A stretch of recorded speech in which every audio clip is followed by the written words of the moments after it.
Meus prezados irmãos e minhas prezadas irmãs, nós nos encontramos aqui um pouco adentrados dentro da floresta da Fortaleza, com a intenção de dar continuidade ao relato que estamos fazendo de algumas histórias do nosso mestre Raimundo Irineu Serra.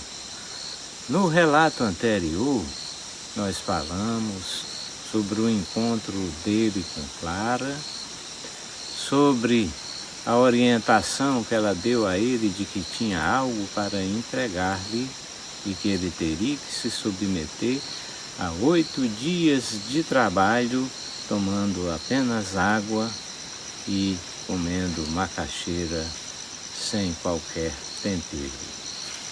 Daí que ele então se submeteu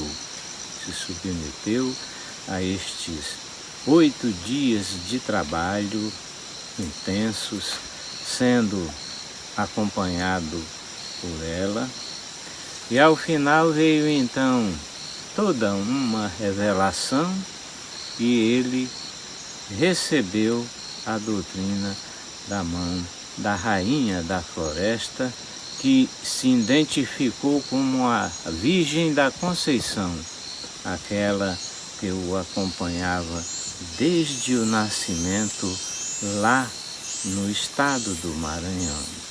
Daí ela então entregou a doutrina para ele e dentro daquela solenidade, entre tantas, ela abriu para ele uma estrada. Disse que era a estrada por onde ele ia caminhar e, como resultado, colheria um grande batalhão.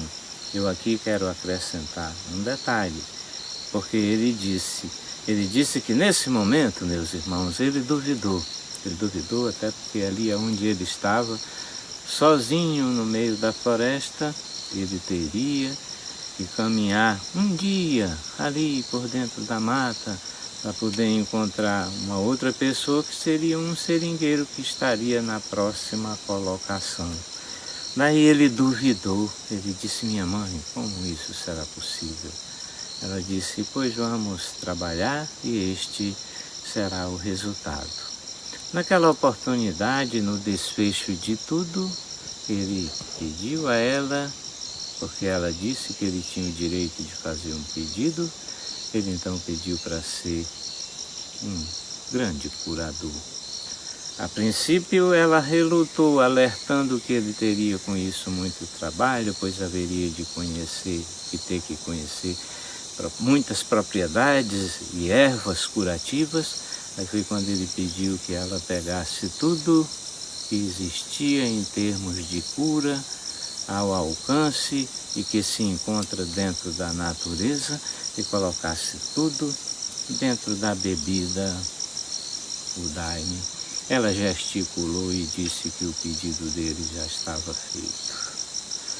Daí este nós consideramos ser o último ato daquela solenidade de entrega do trabalho. Aí, olha, meus irmãos, ele ficou incumbido de dar encaminhamento ao que tinha recebido. Agora, a rainha não deu a ele, muito embora ela entregou, mas ela não entregou para ele um roteiro por onde ele tinha que seguir. Ela não fez isso, até porque, muito embora que este roteiro exista por força do plano que é divino, mas ela não entregou nada de roteiro para ele, até porque ela disse que ele teria que andar pela estrada trabalhando nessa construção. Daí, olha, meus irmãos, como jovem, ávido de conhecimento, ele até junto com André Costa, junto com Antônio Costa e outros, abriram lá nessa cidade de Brasileia um ponto de trabalho que eles chamaram de Círculo de Regeneração e Fé. Nessa oportunidade, no inteirinho em que tudo isso estava acontecendo, o mestre arranjou para sua companhia uma companheira por nome de Emília Rosa Amorim, uma mulher com mais idade do que ele, uma mulher branca, e que já trazia de uma relação anterior um filho na sua companhia. Um filho por nome de Elias, um garoto que logo mais estaria adentrando na pré-adolescência. Aí então essa senhora chegou e eles foram morar juntos enquanto essas coisas iam acontecendo. Olha, meus irmãos, no início, imaginem o nível da discriminação. Até porque os membros deste grupo eram quase que na totalidade todos negros. Aí isto já dava margem pelo racismo de que houvesse por parte daquela sociedade ali existente uma grande discriminação.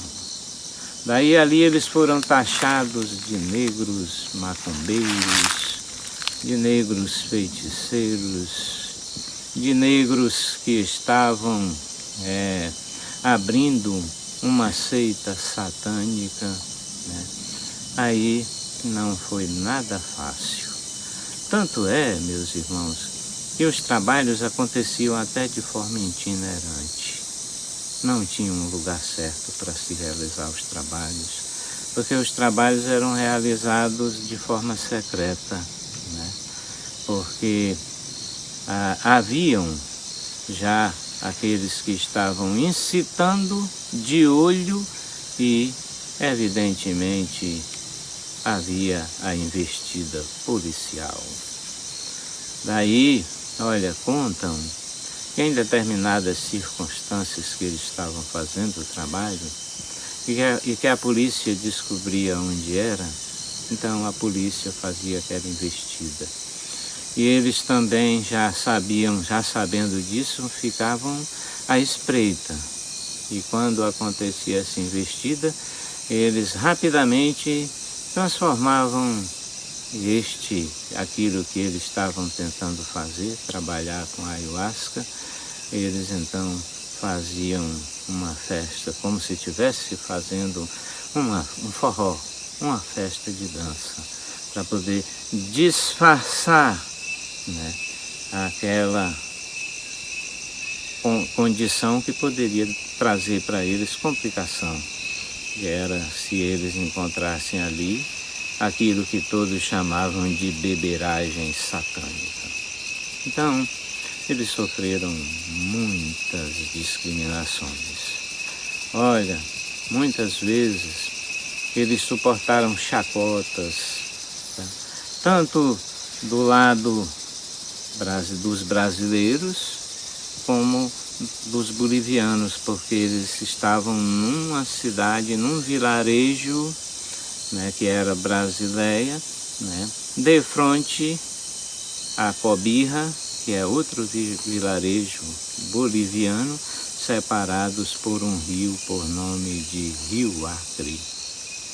Aí, olha, meus irmãos, eles sofreram todo esse grau de discriminação, de chacotas, insultos. Determinada vez estava ele, o mestre, o jovem Irineu, junto com Antônio Costa, no vilarejo boliviano, do outro lado, Cobija, né? E lá eles se dispersaram um do outro, mas marcaram que numa hora X, ambos teriam que se encontrar lá no barranco do rio para poder fazer a travessia para o outro lado. Então eles marcaram lá onde atravessavam o local para esse encontro. Só que nesse inteirinho, o Antônio Costa, certamente por insulto que recebeu, eu não tenho conhecimento dos porquês assim de forma direta, mas ele entrou numa contenda com os bolivianos e foram as vias dos fatos. O Antônio Costa, ele estava sozinho e aí não teve outra alternativa a não ser correr. E correu exatamente na direção lá do local onde atravessava, que era onde o Irineu estava. O Irineu estava lá aguardando ele tranquilo. Só que de repente, lá à vista já é o Antônio Costa correndo na sua direção, pedindo socorro, porque via sendo seguido por vários bolivianos. Aí, o que o jovem Irineu fez? Jovem, robusto, um homem que com certeza absoluta sabia, no mínimo, praticar uma capoeira, né? Até porque isso faz parte da cultura do Maranhão e da cidadezinha lá onde ele residia. Daí ele então, ora, com toda destreza, pegou o primeiro que vinha na frente, segurou e empurrou estes, formando com estes uma espécie de barricada, com este uma espécie de barricada, empurrou, todos os outros caíram todos no chão de uma vez, né? Lá do chão mesmo, quando eles olharam, que viram, né, que se tratava de um homem com destreza forte, um negro grande, musculoso, ora, correram todos para trás. E eles ali já foram tratando então de se preparar para poder fazer a travessia no rio. Ora, mas quando já viram, já foi eles voltando, só que aí já vinham voltando armados de fuzil. Resultado, eles tiveram que se atirar na água e eles atiraram muito neles do barranco do rio. Especialmente no Irineu, que foi com quem eles ficaram assim enrixados, até porque o Irineu foi quem deteve e socorreu o Antônio Costa. Então foram muitos tiros em sua direção. Ele até contou essa história e ele disse assim que na hora ele, claro, se lembrou dos guias, que ele já estava então sendo bem acompanhado. Aí ele disse que surgiu na frente dele uma bola azul, né? E essa bola azul fazia movimentos na frente dele, e para onde essa bola azul pendia, ele pendia com seu corpo junto. E foram muitas vezes que essa bola ficou orientando ele para onde era que ele podia nadar, para onde era que ele podia pular, né? Aí aconteceu que conseguiu atravessar o rio. Quando, chegando ele na outra margem, foi que ele viu que estava com um ferimento na mão. É que uma dessas balas chegou inclusive a ficar. Não acertou outra parte do corpo dele, mas acertou-lhe a mão, me parece a mão direita, e esse projétil ficou alojado, né, na mão dele. Ele disse que fez ele próprio a extração desse projétil, né, dessa bala. Ele disse que fez ele próprio, né, um facão. Ele notadamente limpou da melhor forma que pôde e ele próprio experimentou a dor, essa dor eminente, fazendo a extração desse projétil. Daí, olha, meus irmãos, foram muitos os processos discriminatórios, né?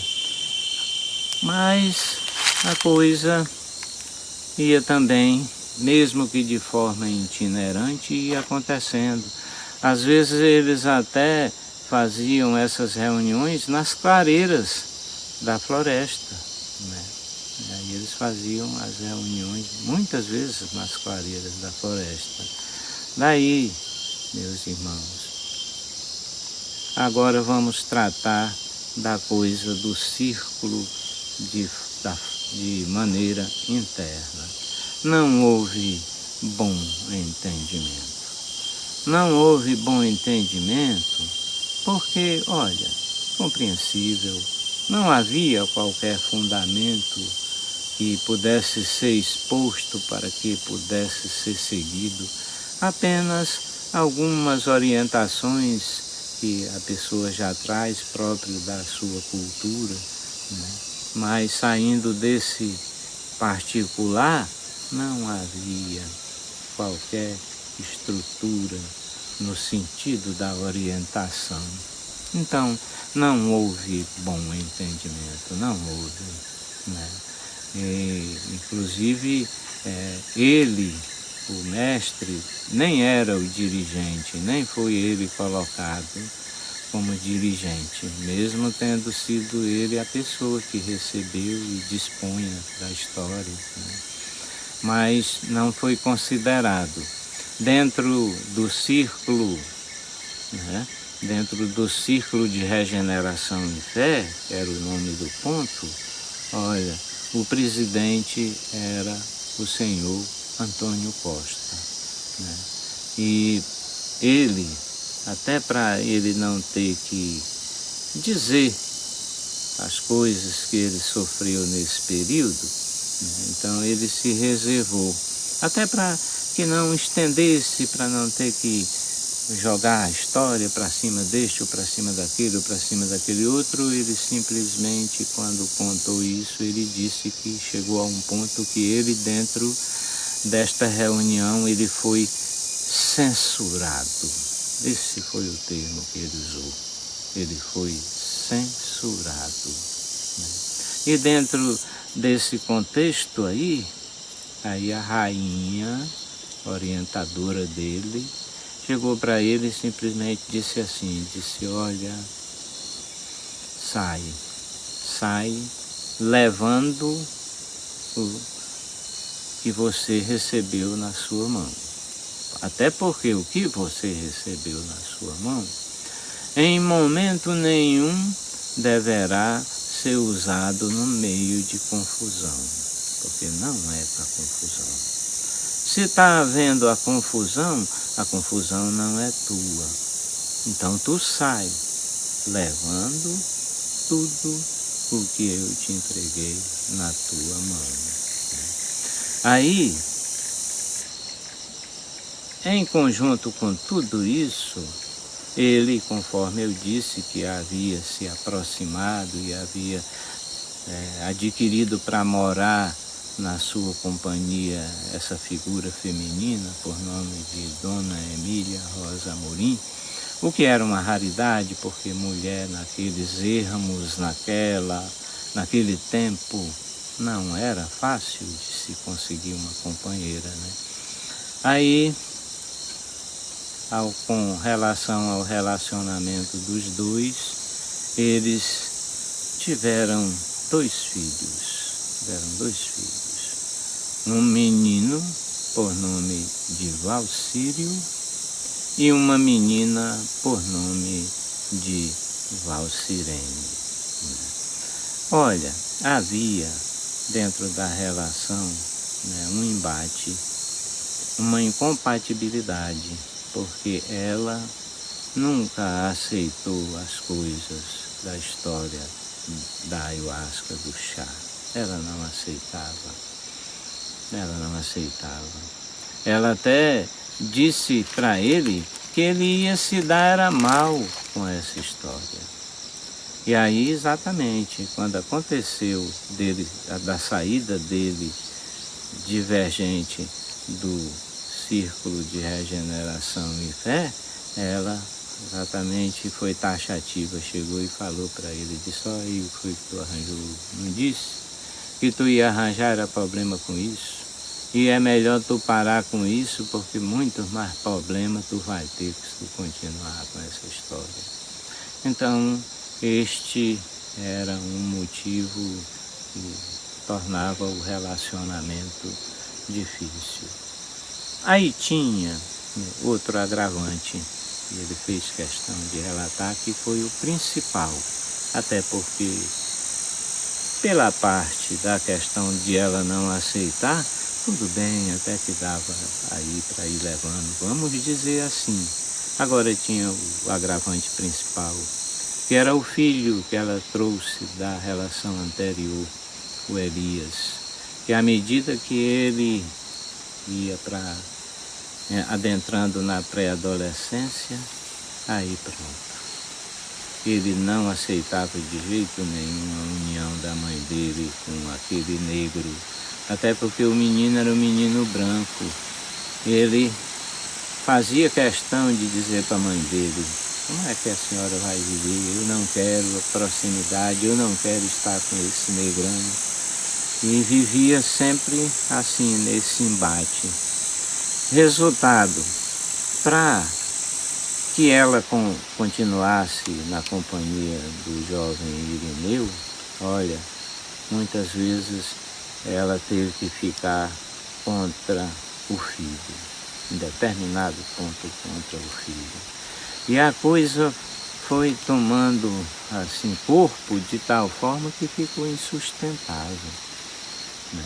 Até porque já estava chegando no ponto que a mãe tinha que decidir que para ficar com ele tinha que então tirar o filho de casa, porque e a mãe, ela ainda até assim mencionou essa possibilidade para ele, só que aí ele logo refletindo, ele chegou à seguinte conclusão.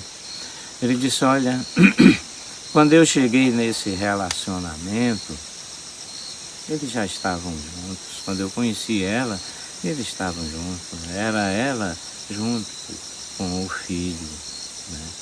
E agora não é bom, não é justo que eu que cheguei depois agora tenha que separar a mãe do filho, não.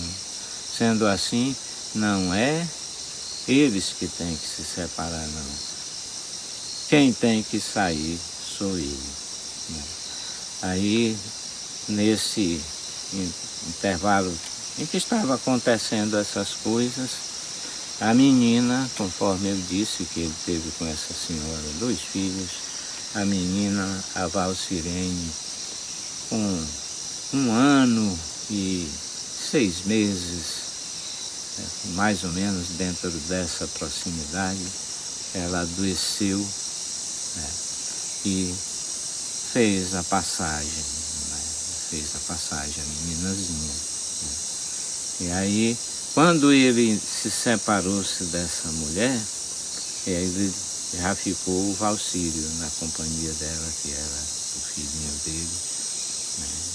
Ela ficou então com o Valcírio, né, e ele não estava ali abandonando o seu filho, mas mediante a situação que foi colocada dentro dessa destinação, claro que ele teria que optar pelo bom senso, até porque ele não poderia cometer outra injustiça maior, seria exatamente separar a mãe do próprio filho que ela já trouxe para a sua companhia.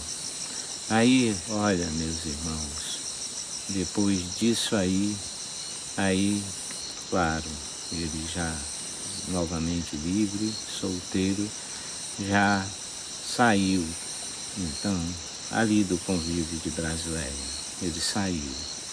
Ele saiu e eu faço questão aqui de mencionar que ele, como seringueiro, eu não sei precisar quanto tempo ele ficou nessa atividade.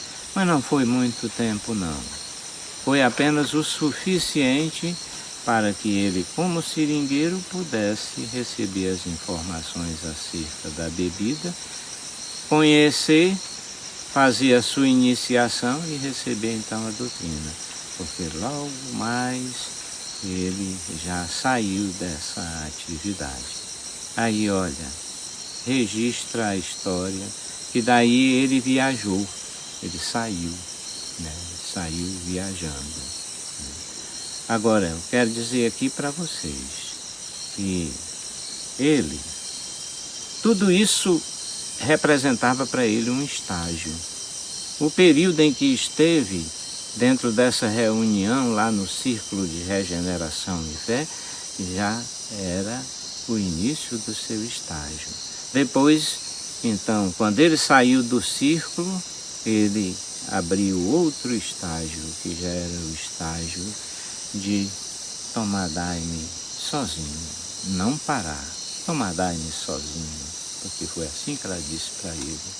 Ela disse que dali para frente ele continuaria estudando, adquirindo entendimento, e quando fosse para novamente formar, para poder iniciar os trabalhos, ela haveria de dizer para ele o momento certo. Aí ele seguiu a vida em frente, né?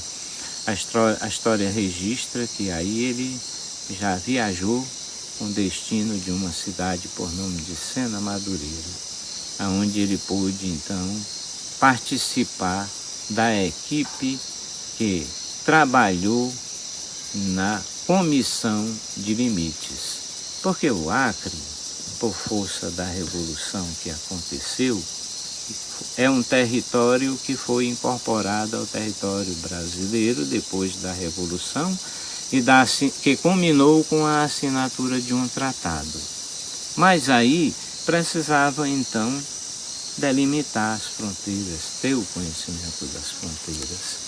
Daí ele foi trabalhar nessa comissão de limites, que tinha como comandante principal e chefe do regimento desta comissão o almirante Álvares de Carvalho. Aí olha, meus irmãos, aí já foi mais um andamento dentro do seu estágio, né? Ele, claro, não dava o conhecimento daquilo que ele vinha praticando quando ele ia tomar a bebida para fazer os seus estudos, né? Geralmente ele se esquivava e fez isso sempre sozinho, sem que outros tivessem conhecimento. Aí ele trabalhou nessa comissão de limites, percorrendo vários pontos da fronteira. Olha, ele trabalhou tão bem dentro desta comissão, ele adquiriu uma confiança tão grande que ele foi ordenado pelo almirante Álvares de Carvalho para ser a pessoa portadora dos documentos e dos valores que estavam ali à disposição para manter todo o trabalho da comissão. Aí ele era a pessoa que portava o cofre, o malote, né, aonde estavam os numerários para aquela finalidade. Ele até disse que quando tinha que fazer algum movimento, aí eles por lá faziam as contas deles, e aí quando era na hora de puxar de dispor do dinheiro, aí chamavam ele, aí ele trazia aquela mala, abria, eles tiravam os numerários e faziam então girar o movimento. Ele disse que as pessoas desta comissão eram pessoas muito sérias, justas, mas duras, né? E aí, ele, então, percorrendo, né, as fronteiras, andando e conhecendo a floresta, ele teve contato, né, com outras pessoas, né? Abriu para ele uma oportunidade, né? Aí, olha, meus irmãos, aí ele participou de um trabalho, né, com outras pessoas, né, numa aldeia. Aí já foi numa aldeia. Ele não disse, assim que eu tenha conhecimento, ele não disse que a aldeia era. Ele não disse. Ele apenas disse que foi e participou, né, junto com outros companheiros, com aquele que ele até tratou que era um pajé. Ele disse que era um pajé, né? E não tinha tantos não. Ele disse que eram coisas de entre 15 e 20 pessoas que estavam ali dentro daquela reunião naquele dia. Aí naquele dia, meus irmãos, ele teve um trabalho muito bonito, porque de repente ele passou a ver muitas coisas naquela miração. E aí ele ficou admirado com o que ele estava vendo. Ficou tão admirado que ele começou a pensar. Ele disse, puxa, essa bebida é capaz de nos mostrar muitas coisas. Imagine esses que já tomam mais tempo que eu, estou começando agora, já estou vendo tudo isso. Imagine esses que já estão aí, que tomam há mais tempo. Aí ele foi quando ele ouviu uma voz e disse para ele assim, disse, não, você está enganado. O que você está vendo, nunca ninguém viu, nunca foi mostrado a ninguém. Aí, quando ele olhou, aí ele viu, era o caboclo pisando, uma entidade espiritual que se apresentou para ele como caboclo pisando. Inclusive até fez a sua identificação. Ele disse que era um caboclo inca, que trabalhava com essa bebida e que aprendeu muito com essa bebida. Ele aprendeu muito. Mas uma coisa interessante foi o que ele disse, olha, eu aprendi muito, mas não tive foi a oportunidade de ensinar.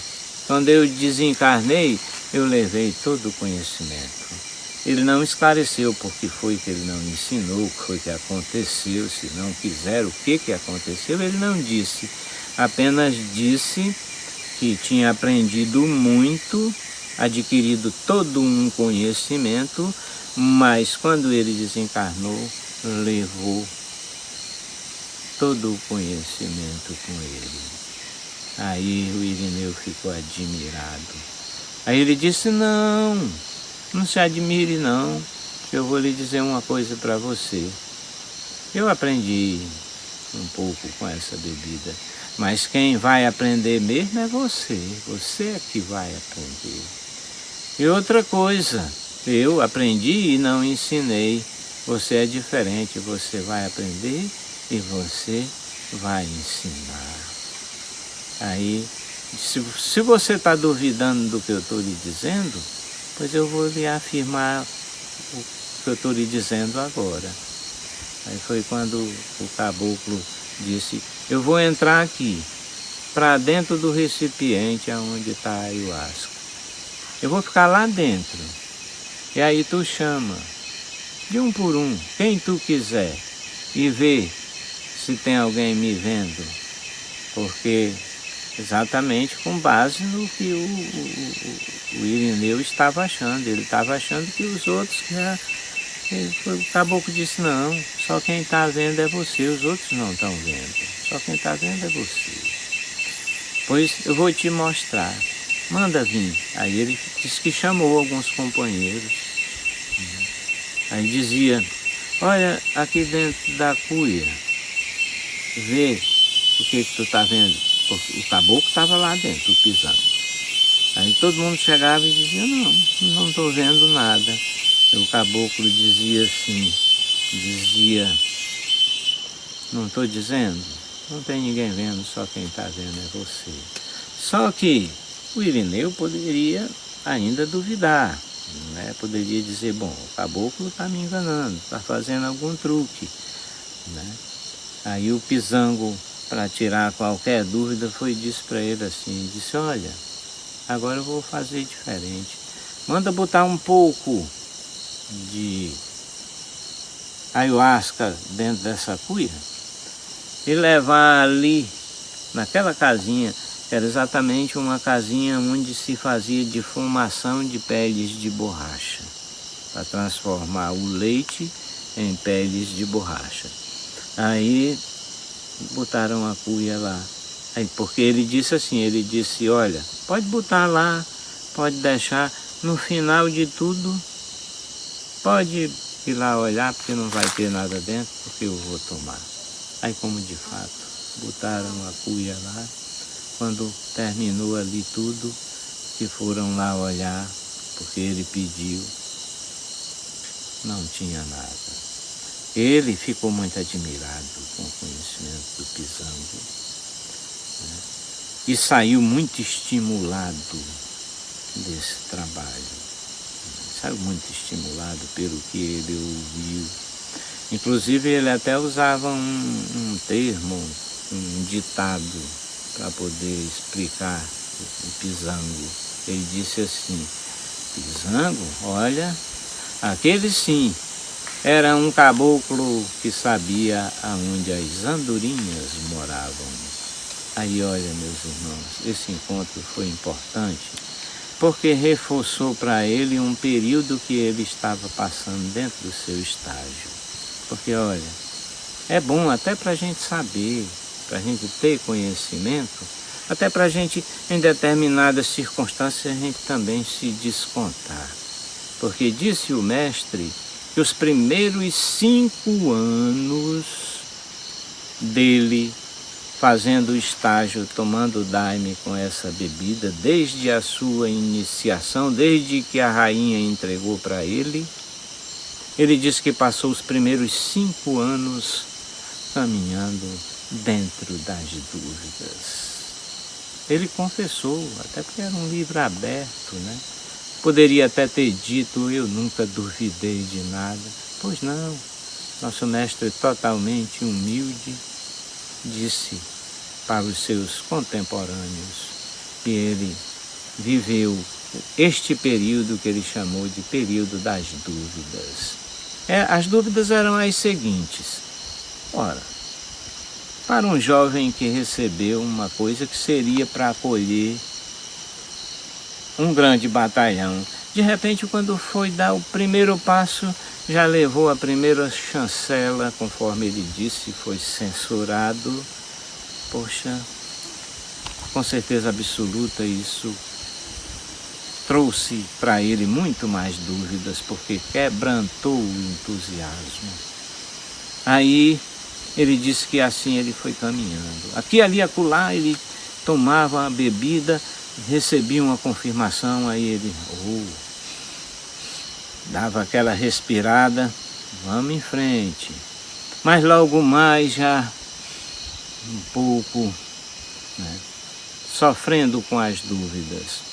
Mas ele disse que somente os primeiros 5 anos, porque quando foi com 5 anos, ele tomando daime, ele teve o seguinte trabalho, porque foi ele que contou. Aí ele explicou. Ele disse que daqui até ao astral superior existe uma barreira.